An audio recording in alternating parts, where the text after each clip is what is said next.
Matt, where I want to go with this is the risks involved.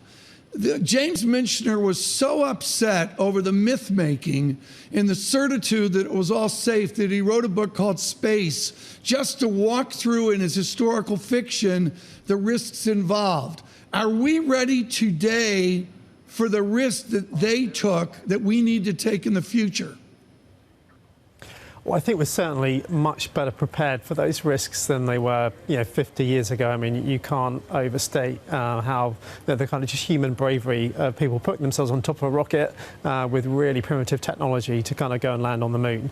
So I think today, with the amount of technology we've got, the amount of testing, all of that kind of understanding from those last 50 years, definitely much better position, but clearly it's still a hugely risky endeavor. I remember, Matt, the raging battles over how deep was the dust on the moon. No one knew, even with Ranger, our Bob Moon in Bloomberg Radio, his family was intimately involved in Surveyor. And the number one question is, could the thing get off the ground? And there's raging debates going on in all these topics. Tell us about the raging debate right now of whether governments are going to do this again, or is it actually going to be private enterprise, the province of billionaires? I think it's a mixture of the two, to be honest. I think it's really governments that are driving this ambition to get back to the moon and use that as a staging post to go on to Mars. But it's really commercial enterprise, private enterprise that's providing the assets, if you like, and the technology and the research to actually deliver on that ambition. Yeah, and to that point that Tom's brought up, how are different industries and corporates using these satellites in different ways now?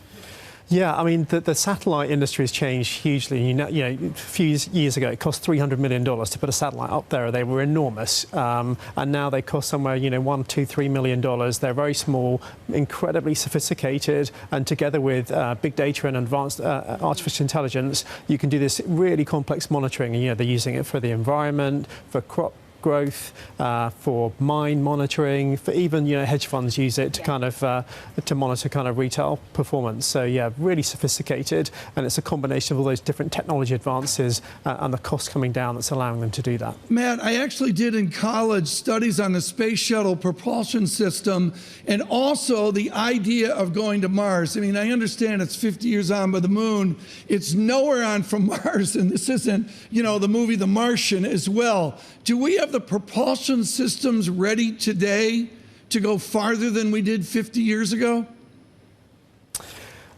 Absolutely. I think we have those propulsion systems that can do it more reliably, more cost effectively. I think that there's still a lot of technology issues to be solved to kind of deliver on those manned missions to Mars. They're still probably decades away, but that's clearly the ambition, certainly for the US and I think potentially for China as well.